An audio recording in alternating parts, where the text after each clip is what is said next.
seja provável não, porque o PT tem a natureza do escorpião.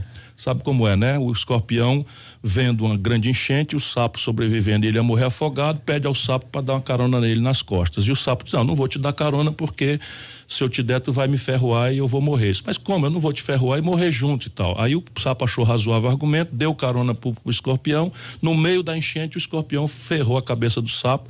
E o sapo começou a morrer e perguntou: mas como você faz? Ele disse: desculpe, é a minha natureza. A natureza do PT não é amar o Brasil nem o povo brasileiro. A natureza do PT é o poder pelo poder a qualquer preço e falta de escrúpulo.